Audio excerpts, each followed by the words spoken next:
ಅಗಂತುಕರ ಅಟ್ಟಹಾಸದ ಬಗ್ಗೆ ಜನ ಆಕ್ರೋಶ ವ್ಯಕ್ತಪಡಿಸ್ತಾ ಇದ್ದನ್ನ ನೀವು ಗಮನಿಸಿದ್ರಿ. ಈಗ ನಮ್ಮ ಪ್ರತಿನಿಧಿ ಸುಷ್ಮಿತಾ ಒಂದಷ್ಟು ಜನರನ್ನ ಈ ವಿಚಾರದ ಬಗ್ಗೆ ಮಾತನಾಡಿಸಿದ್ದಾರೆ. ಬನ್ನಿ ನೋಡ್ಕೊಂಡ್ ಬರೋಣ. ಇವತ್ತು ನಾಡಿನೆಲ್ಲೆಡೆ ಸಂಕ್ರಾಂತಿಯ ಸಂಭ್ರಮ, ಅದರಲ್ಲೂ ಕೂಡ ಇವತ್ತು ವಿಶೇಷವಾಗಿ ರೈತರ ದಿನ ಅಂತಾನೆ ಹೇಳ್ಬೋದು. ಯಾಕಂತ ಹೇಳಿದ್ರೆ ಈ ಒಂದು ಸಂಕ್ರಾಂತಿಯ ದಿನದಂದು ಸುಗ್ಗಿ ಹಬ್ಬವನ್ನ ರೈತರೆಲ್ಲರೂ ಕೂಡ ಅದ್ದೂರಿಯಾಗಿ ಆಚರಣೆ ಮಾಡ್ತಾರೆ.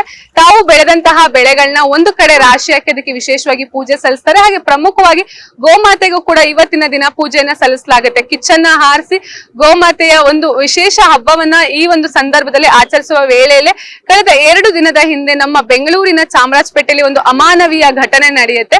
ಏನು 3 ಹಸುಗಳ ಕೆಚ್ಚಲನ್ನ ಪಾಪಿ ಒಬ್ಬ ಕತ್ತರಿಸಿ ಒಂದು ದುಷ್ಕೃತ್ಯವನ್ನ ಮೆರೀತಾನೆ. ಸೊ ಈ ಒಂದು ವಿಚಾರವಾಗಿ ನಮ್ಮ ಬೆಂಗಳೂರಿನ ಜನರು, ಅದರಲ್ಲೂ ಕೂಡ ಪ್ರಮುಖವಾಗಿ ಮೆಜೆಸ್ಟಿಕ್ ನ ಹಾಗೆ ಗಾಂಧಿನಗರದ ಸುತ್ತಮುತ್ತಲಿನ ಜನರು ಏನ್ ಹೇಳ್ತಾರೆ ಬನ್ನಿ ಕೇಳೋಣ. ಒಂದು ಚಿತ್ರ ನೋಡಿದ್ರೆ ನಾವು ಹಸುಗಳು ನೋಡಿದಾಗ ಬಾಯಿಂದ ಮಾತೇ ಹೊರಡಲ್ಲ, ನಮ್ಗೆ ಕಣ್ಣಲ್ಲಿ ನೀರು ಬಂದ್ಬಿಡುತ್ತೆ. ನಾವು ಅದು ಯಾವ ಒಂದು ಭಾವನೆಯಿಂದ ನಾವು ಹಸುಗಳನ್ನ ಪೂಜೆ ಮಾಡ್ತಾ ಇದೀವಿ. ಅದಕ್ಕೆ ವಿರುದ್ಧವಾಗಿ ಇವ್ರು ಯಾರು ಕಟುಕರು ಮಾಡೋ ಕೆಲಸ ಇದು ಮಾಡಬಾರ್ದಾಗಿತ್ತು. ಅವ್ರ ಮೇಲೆ ಏನೇ ದ್ವೇಷ ಇದ್ರೆ, ವ್ಯಕ್ತಿ ಮೇಲೆ ದ್ವೇಷ ಇದ್ರೆ ನಿಂತು ಮಾತಾಡಿ ಜಗಳ ಮಾಡಿ ಬಡದಾಡಿ ಪೊಲೀಸ್ ಸ್ಟೇಷನ್ ಹೋಗಿ ನಡೆಯುತ್ತೆ. ಇದು ಅತ್ಯಂತ ದುರಂತ. ಇದು ಗೋಮಾತೆ, ಅದು ಮೂಕ ಪ್ರಾಣಿಗಳು. ಹಬ್ಬ ಇರಲಿ ಬಿಡ್ಲಿ, ಅದು ಬೇರೆ ಮಾತು. ಹಬ್ಬ ಇದ್ರು ಆಚರಣೆ ಮಾಡ್ತೀವಿ. ಇವಾಗ ನೋಡಿ ಮನುಷ್ಯ ನೋವು ಹೇಳ್ಕೊಳ್ತಾನೆ, ಏನ್ ಬೇಕು ಆಪರೇಷನ್ ಮಾಡ್ತಾರೆ, ರೀಪ್ಲೇಸ್ ಮಾಡ್ತಾರೆ. ಇದಕ್ಕೆ ಬಹಳ ಕಷ್ಟ ಇದೆ. ಅದು ಹಸು ಈಗ ಆಪರೇಷನ್ ಆಗುತ್ತಲ್ಲ, ಮಲಗೋದಕ್ಕೂ ಸಾಧ್ಯ ಇಲ್ಲ. ಅವುಗಳನ್ನ ಪಶು ಆಸ್ಪತ್ರೆಯಲ್ಲಿ ಚಿಕಿತ್ಸೆ ಮಾಡ್ತಾರೆ. ಈಗ ಆಕ್ಚುಲಿ ಏನಾಗಿದೆ, ಒಬ್ಬ ವ್ಯಕ್ತಿ ಹಿಡ್ಕೊಂಡು ತೋರಿಸ್ತಾ ಇದ್ದಾರೆ ಇವನೇ ಮಾಡಿದ್ದು ಅಂತ. ಸಂಪೂರ್ಣವಾದ ಅನುಮಾನ ಇದೆ ನಮ್ಗೆ. ಅವನು ಯಾರೋ ಅಮಾಯಕ, ಅವನಿಗೆ ಅದಕ್ಕೂ ಸಂಬಂಧ ಇಲ್ಲ. ಈ ಕೇಸ್ ಮುಚ್ಚಿಡೋದಕ್ಕೆ ತಂದು ಮಾಡ್ತಾ ಇದ್ದಾರೆ ಈ ಕೆಲಸ. ಆದ್ರೆ ಹಿಂದೆ ಇರೋ ವ್ಯಕ್ತಿಗಳೇ ಬೇರೆ ಇದ್ದಾರೆ. ಆ ಏರಿಯಾದಲ್ಲಿ ಯಾರಿದ್ದಾರೆ ನೋಡಿ ರೆಪ್ರೆಸೆಂಟೇಷನ್, ಕೆಟ್ಟ ಹೆಸರು ಬರ್ತಲ್ಲ ಅನ್ನೋ ಉದ್ದೇಶಕ್ಕೆ ಇವನು ಯಾವನ ಬಿಹಾರದ ಅಂತ ತೋರಿಸ್ಕೊಂಡು ಈ ಆಟ ಆಡ್ತಾ ಇದ್ದಾರೆ. ಅದು ಅಲ್ವೇ ಅಲ್ಲ. ಅದಿನ್ನೂ ವಿಚಾರಣೆ ಆಗ್ಬೇಕು. ವ್ಯಕ್ತಿಗಳು ಯಾರಿದ್ದಾರೆ ಪತ್ತೆ ಮಾಡ್ಬೇಕು. ಈ ವ್ಯಕ್ತಿ ಅಲ್ವೇ ಅಲ್ಲ. ಏನು ಅಂತಂದ್ರೆ ಇಲ್ಲಿ ಕೋಮು ಗಲಭೆಗಳು ಅದು ಇದು ನಡೀತಲೇ ಇರುತ್ತೆ. ಹಸು ಏನ್ ಪಾಪ ಮಾಡಿತ್ತು ಅಂತ ನಾನ್ ಕೇಳ್ತೀನಿ. ಮೊದಲನೇದಾಗಿ ಹಸು ಏನ್ ಪಾಪ ಮಾಡಿತ್ತು? ಮೂಕ ಪ್ರಾಣಿ ಅದು ಅಲ್ವಾ?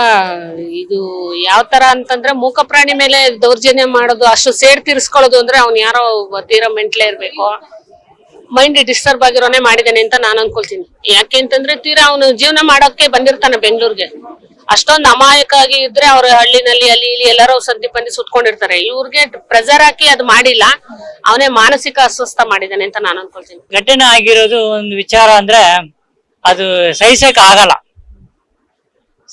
ಆಗಲಿರೋದು ಮೂಗು ಪ್ರಾಣಿ, ಅದಕ್ಕೇನ್ ಗೊತ್ತಿಲ್ಲ. ಅದು ಆತರ ಮಾಡಿರೋದು ಸಹಿಸಕ್ ಆಗದೆ ಇರೋದು ಘಟನೆ. ಅದ್ರ ಬರಗಾಗಿ ಕಠಿಣವಾಗಿ ಶಿಕ್ಷೆ ಆಗ್ಬೇಕು. ಯಾರು ಮಾಡಿದ್ರು ಅವ್ರು ಕಠಿಣವಾಗಿ ಶಿಕ್ಷೆ ಆಗ್ಬೇಕು. ಅದನ್ನೇ ನಾನು ಫಸ್ಟ್ ಹೇಳಿದ್ದು. ಅದು ಮೂಗು ಪ್ರಾಣಿ, ಅದಕ್ಕೇನ್ ಗೊತ್ತಿಲ್ಲ. ಮೂಗು ಪ್ರಾಣಿ ಏನ್ ಗೊತ್ತಿದೆ? ನಮ್ಗೆ ಕೆಲವೊಂದು ವಿಚಾರದಲ್ಲಿ ಎಡವಟ್ ಆಗ್ತೀವಿ. ಪಾಪ ಮೂಗು ಪ್ರಾಣಿ ಏನ್ ಗೊತ್ತಿದೆ? ತಪ್ಪು ಮಾಡಿರೋರ ಒಂದು ವ್ಯಕ್ತಿ ಮೇಲೆ ಕಠಿಣವಾದ ಶಿಕ್ಷೆ ಅಂದ್ರೆ ಯಾವ ಶಿಕ್ಷೆ ಕೊಡ್ಬೇಕು, ಯಾವ ಶಿಕ್ಷೆ ಕೊಟ್ರು ಸಾಕಾಗಲ್ಲ. ನಾನು ಹೇಳೋದು ಇಷ್ಟನೇನೆ. ಇವತ್ತು ಏನ್ ಘಟನೆ ಆಗಿದೆ, ಇವತ್ತು ಸಂಕ್ರಾಂತಿ ಹಬ್ಬದಲ್ಲಿ ಬಂದ್ಬಿಟ್ಟು ನಾವೇನಂದ್ರೆ ಗೋಗೆ ಪೂಜೆ ಮಾಡ್ತೀವಿ, ರಾಶಿಗೆ ಪೂಜೆ ಮಾಡ್ತೀವಿ, ಮತ್ತೆ ಎಳ್ಳು ಬೆಲ್ಲ ಬೀರೋದು, ಜನತೆಗೆ ಶುಭಾಶಯ ಕೊಡೋದು, ಇದೆಲ್ಲ ಮಾಡ್ತೀವಿ. ಈ ಹಸುಗಳು, ಮೂಗ ಪ್ರಾಣಿಗಳಿಗೆ ಇವತ್ತಿನ ದಿವಸ ನಾವು ಪೂಜೆ ಮಾಡಿ ಕಿಚ್ಚಾಯಿಸೋದಂತ ಒಂದು ಸಂಪ್ರದಾಯ ಪದ್ಧತಿ ನಮ್ಮ ಸಂಸ್ಕೃತಿನಲ್ಲಿ ಬಂದಿರೋದು. ಈ ಸಮಯದಲ್ಲಿ ಈ ತರ ಒಂದು ಘಟನೆ ಆಗಿರೋದ್ರಿಂದ ನಮ್ಗೆ ತುಂಬಾ ಹೃದಯಕ್ಕೆ ನೋವು ಆಗ್ತಾ ಇದೆ. ಈ ತರ ಘಟನೆ ಆಗ್ಬಾರ್ದಾಗಿತ್ತು. ಈ ತರ ಮಾಡಿದವರು ಯಾರೇ ಆಗಿದ್ರು ಸಹ ಅವ್ರಿಗೆ ಕಠಿಣ ಶಿಕ್ಷೆ ಆಗ್ಬೇಕು ಅಂತ ಹೇಳಿ ಸರ್ಕಾರಕ್ಕೆ ನಾವು ಮನವಿ ಮಾಡ್ತಾ ಇದ್ದೀವಿ. ಸಮಸ್ತ ವೀಕ್ಷಕರಿಗೂ, ನಮ್ಮ ಕರ್ನಾಟಕ ಜನರಿಗೆ ಸಂಕ್ರಾಂತಿ ಹಬ್ಬದ ಶುಭಾಶಯಗಳು. ಎಲ್ಲರಿಗೂ ಒಳ್ಳೇದೇ ಆಗ್ಲಿ.